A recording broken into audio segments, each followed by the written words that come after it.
आज की इस वीडियो में हम लोग जानने वाले हैं टीपीएम में जो एएम पिलर होता है, ऑटोनोमस मेंटेनेंस पिलर, उसकी हेल्प से हमें इक्विपमेंट को क्यों रिस्टोर करना होता है। ऐसी क्या ज़रूरत होती है जिसकी वजह से हमें इक्विपमेंट को रिस्टोर करना चाहिए या करना होता है। तो एक रिसर्च में पता चला है कि 70% से लेकर 95% तक को इक्विपमेंट जो भी फेलियर आते हैं या ब्रेकडाउन में जाते हैं वो किसकी वजह से जाते हैं, वो फोर्स डिटोरेशन की वजह से जाते हैं। मतलब कि अनदेखापन की वजह से जाते हैं या जानबूझ की लापरवाही की वजह से जाते हैं। जब भी हमें पता होता है मशीन में कहीं भी प्रॉब्लम्स चल रही हैं, वो चाहे टेम्परेचर इंक्रीज हो रहे हैं, वाइब्रेशन इंक्रीज हो रहे हैं या नॉइज़ इंक्रीज हो रही हो मशीन में, या उनके बेल्ट मिसअलाइन हो रहे होते हैं, कपलिंग चेन्स और इस तरह की चीज़ें जब मिसअलाइन हो रही होती हैं, मोटर्स, गियर बॉक्स, ये सारी चीज़ें, रोलर्स या बेयरिंग मिसअलाइन हो रहे होते हैं, या कहीं पे क्रैक्स आ रहे होते हैं, कहीं पे लीकेजेस स्टार्ट हो जाते हैं, ऑयल लीकेजेस, वाटर लीकेजेस। तो इस तरह की चीज़ें जब भी हैं, फिल्टर चोक हैं, तो इस तरह की चीज़ें जब भी मशीन में आ रहे होते हैं और उन सब चीज़ों को हम अनदेखा कर रहे होते हैं, कहीं के नट बोल्ट लूज़ हो रहे होते हैं और या फिर उन नट बोल्ट लूज़ होकर गिर गए होते हैं, उनमें कम हो गए होते हैं, जितने लग चाहिए उतने नहीं लगाए जाते हैं। तो इस तरह की जब चीज़ें को अनदेखा कर रहे होते हैं, अवॉइड कर रहे होते हैं या फिर लाइटली ले रहे होते हैं, तो ये सब चीज़ें जब कर रहे होते हैं तो मशीन में क्या हो जाती है, वो जितनी भी वो मशीन की जो फुल इफ़िशियंसी होती है, वो इफ़िशियंसी क्या होती है, धीरे धीरे करके रिड्यूस हो रही थी, डिटोरेट हो रही है। मशीन में कहीं भी गंदगी जमा हो रही होती, चाहे वो ऑयल लीकेजेस के फॉर्म में गंदगी हो रही होती वहाँ पे, या धूल मिट्टी या कुछ भी इस तरह से हो सकता है, या रॉ मटेरियल जो भी हम यूज़ कर रहे हैं या फाइनल प्रोडक्ट यूज़ कर रहे हैं उनके भी वो भी वहाँ पे कहीं ना कहीं गंदगी के फॉर्म में जमा हो रही होती। तो क्या होती है, वो चोकिंग हो रही, कहीं ना कहीं वो चोक कर रही होती है उन जगहों को, या ग्रीस के साथ जा रहे होते हैं तो कंटामिनेशन जा रहे होते हैं, वो क्या कर रहे होते हैं, मेटल्स को रब करते हैं तो वहाँ वो ख़राब कर रहे होते हैं उनके साथ। तो या पानी जा रहे होते हैं कहीं पे बेयरिंग के अंदर तो उनके ग्रीस को ख़राब कर रहे होते हैं, उनके साथ वो वॉश कर देते हैं, तो वाटर जा रहे होते हैं, उनकी वजह से वहाँ पर कहीं ना कहीं क्रोजन स्टार्ट हो जाते हैं, जंग लगना स्टार्ट हो जाते हैं। तो उन सारी चीज़ों को क्या हो जाते हैं, ये सारी चीज़ें क्या होते हैं, कहीं ना कहीं मशीन को इफेक्ट कर रहे होते हैं या दिक्कत क्रिएट करना स्टार्ट कर चुके होते हैं। और इन सब चीज़ों को जब हम देख रहे होते हैं, वो चाहे प्रोडक्शन टीम की ऑपरेटर टीम हो, सुपरवाइजर टीम हो या सीनियर मैनेजमेंट टीम हो, वो लोग की नज़र पड़ती है, या फिर मेंटेनेंस टीम है, वो लोग भी देख रहे होते हैं या काम कर रहे होते हैं, उनको पता होता है कि ये सारी चीज़ें यहाँ पर हैं, और उन चीज़ों को बहुत छोटा या हल्के में लेके या सोचते हैं कि इसको बाद में करते हैं, उनको अनदेखा कर रहे होते हैं, अवॉइड कर रहे होते हैं।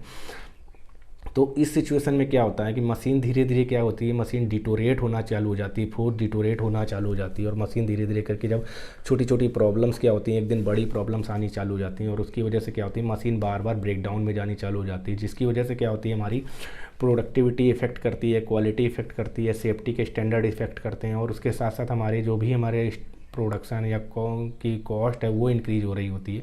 तो ये जारी जब सिचुएशन आनी चालू हो जाती है तो क्या होता है, कोई भी प्लांट की जब कॉस्ट इंक्रीज होने लगती है तो कंपटीशन से बाहर होने चालू हो जाते हैं। जो भी रिजल्ट उन दे रहे होते हैं वो मार्केट में जब वो कम्पीट कर रहे होते हैं, अपना प्रोडक्ट पेश कर रहे होते हैं, तो वहाँ पर वो क्या होते हैं, वो उनके स्टैंडर्ड उतने अच्छे नहीं होते हैं, उनके क्वालिटी स्टैंडर्ड इतने अच्छे नहीं होते हैं, और जो क्वांटिटी डिमांड की गई होती है उतनी क्वांटिटी में नहीं दे पाते हैं, या फिर जिस कॉस्ट में बाकी लोग भी जो कंपटीटर दे पाते हैं उस कॉस्ट में वो मैन्युफैक्चरिंग इंडस्ट्री नहीं दे पाती, जिसकी वजह से उनको क्या होते हैं, बहुत सारे लॉसेस हो रहे होते हैं।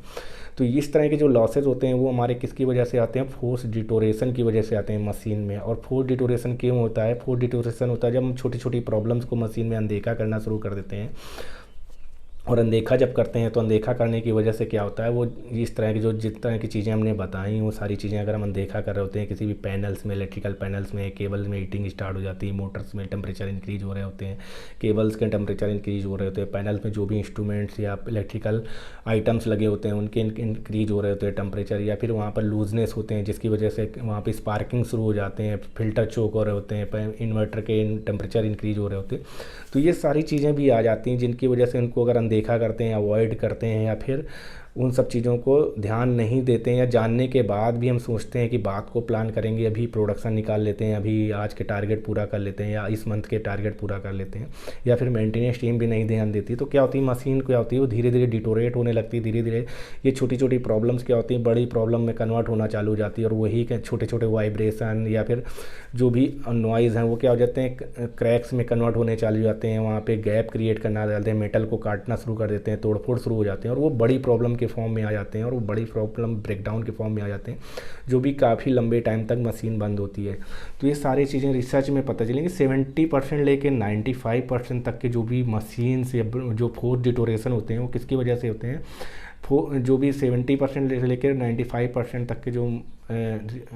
बिटवीन जो भी इक्विपमेंट के फेलियर आते हैं वो किसकी वजह से आते हैं, फोर्स डिटोरेशन, जो कि फोर्स डिटोरेशन यही तरीके के आ जाते हैं इक्विपमेंट में। उसके अलावा अभी क्या होता है, नेक्स्ट क्या होता है, अगर इन सब चीज़ों से बचना है, हमें इन सारी चीज़ों से बचना है कि फोर्स डिटोरेशन से बचना है, तो हमें क्या करना होगा, रिस्टोरेशन का जो प्रोसेस है उसको फॉलो करना होता है। और रिस्टोरेशन का प्रोसेस किसके थ्रू होता है, वो AM पिलर जो होता है, ऑटोनोमस मेंटेनेंस पिलर है, ऑपरेटर टीम है, प्रोडक्शन टीम है, सुपरवाइज़र हैं, ऑपरेटर हैं, वो ही अपनी मशीन का क्या करते हैं, अपनी मशीन का ध्यान रखना शुरू कर देते हैं। I take care of my machine, वो अपनी मशीन को समझना शुरू करते हैं और समझने के बाद उनको उनकी स्किल लेवल बढ़ाई जाती है ट्रेनिंग्स के थ्रू, वो चाहे 4 डिपार्टमेंट के थ्रू, ट्रेनिंग एंड डेवलपमेंट के थ्रू। तो जब उनकी स्किल बढ़ाई जाती है तो वो अपनी मशीन के बारे में काफ़ी अच्छे से समझने लगते हैं, उनकी प्रॉब्लम्स को समझने लगते हैं कि इन प्रॉब्लम्स की वजह से आगे फ्यूचर में जाके किस तरह की बड़ी बड़ी प्रॉब्लम में मशीन में आ जा सकती हैं, जिसकी वजह से क्या क्या इफ़ेक्ट आएंगे मशीन में, वो चाहे प्रोडक्शन के फॉर्म में, क्वालिटी के फॉर्म में, कॉस्ट के फॉर्म में, या फिर सेफ्टी के स्टैंडर्ड के फॉर्म में किस तरह के इशूज़ आएंगे। तो रिस्टोरेशन, उसके बाद अगर इस तरह के फोर्स डिटोरेशन होने को अवॉइड करने का सबसे अच्छा तरीका क्या है, प्रोसेस हमें क्या करना होगा, restoration is the process. Restoration क्या करना होता है, एक तरह का प्रोसेस है रिमूविंग अबनॉर्मलिटी, जो भी छोटी छोटी अबनॉर्मलिटीज़ होती हैं, जो कमियां होती हैं मशीन में, छोटी छोटी कमियां आ रही होती हैं, वो चाहे temperature, vibration, noise, misalignments, leakages, cracks, या जो भी इस तरह के होंगे, चाहे मशीन में हो, चाहे इलेक्ट्रिकल आइटम्स में हो, चाहे पैनल्स, केबल्स कहीं भी आ रहे होते हैं, उन एबनॉर्मलिटीज़ को आइडेंटिफाई करके, उनके रीजन्स आइडेंटिफाई करके कि क्यों ये बढ़ रहे हैं, क्यों आ रहे हैं, और उनको आइडेंटिफाई करके या तो वो ऑपरेटर टीम, प्रोडक्शन टीम खुद दूर करना होता है उनको, या फिर वो मेंटेनेंस टीम में चाहे इलेक्ट्रिकल, मैकेनिकल या इंस्ट्रूमेंटेशन टीम की हेल्प से उन सारी चीज़ों को उनको दूर करना होता है। तो उन सारी चीज़ों को जब वो दूर कर रहे होते हैं तो वो सारी मशीन की क्या होती है, कंडीशन बहुत अच्छी आगे परफॉर्म करने लगती है और काफ़ी अच्छी कंडीशन की हो जाती है। तो abnormalities caused by force deterioration, तो restoration is the process of removing abnormalities caused by force deterioration. तो जो भी ये हमारी एबनॉर्मलिटीज़ को दूर करने के लिए जो रिस्टोरेशन प्रोसेस हम फॉलो करते हैं, वो किस लिए फॉलो करते हैं, जो फोर्स डिटोरेशन की वजह से जो मशीन में ब्रेकडाउन्स या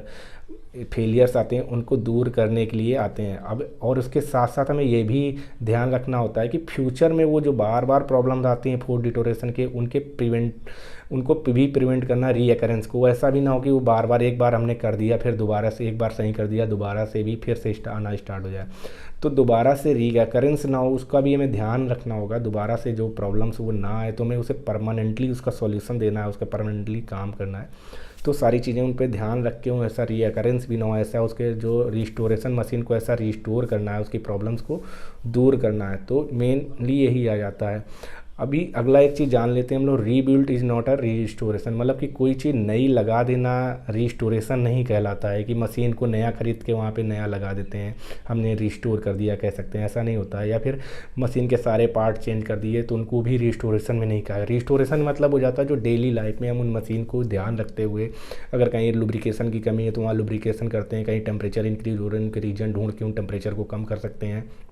वाइब्रेशन क्यों बढ़ रहे हैं, मिस अलाइनमेंट की वजह से हो सकता है तो अलाइनमेंट कर सकते हैं, मशीन के बेल्ट और कपलिंग क्यों वो बार बार ख़राब हो रहे हैं उनके मिस अलाइनमेंट की वजह से हो सकते हैं, या सही प्रॉपर उनके स्टैंडर्ड के अगर वो कपलिंग्स नहीं लगे होंगे, बेल्ट्स नहीं लगे होंगे, तो वो रीजन ढूंढ के वो सारी चीज़ें उन स्टैंडर्ड्स के लगा सकते हैं। तो ये सारी चीज़ें आ जाती हैं। नया हर चीज़ चेंज करना रिस्टोरेशन नहीं करना होता कहलाता है, कह सकते हैं rebuild is not a restoration, मतलब नया लगा देना है, नया बना ला के रख देना है, रिस्टोरेशन नहीं होता है। तो रिस्टोरेशन जो करना होता है वो AM टीम को ही करना होता है अपनी मशीन को, जो कि जो AM पिलर के स्टेप 1, 2, 3 में आ जाता है रिस्टोरेशन के फॉर्म में, जिसमें आ जाता है हमारा इनिशियल क्लीनिंग आ जाता है, hard to access and SOC, source of contamination and hard to access को आइडेंटिफाई करना होता है और उनको रिजॉल्व करना होता है। उसके साथ साथ जो हमारे मशीन मेंटेन करने के जो स्टैंडर्ड मेंटेन करने होते हैं, cleaning, inspection, lubrication and tightening के, ये सारी चीज़ें फॉलो करना जो आ जाता है, ये सारे के सारे हमारे रिस्टोरेशन प्रोसेस में आ जाते हैं, बेसिक रिस्टोरेशन प्रोसेस में आ जाते हैं। तो ये था आज का वीडियो। अगर वीडियो अच्छा लगा तो वीडियो को लाइक करना ना भूलें, वीडियो को शेयर करना ना भूलें अपने दोस्तों में। अगर चैनल पर नए हैं तो चैनल को सब्सक्राइब करना ना भूलें।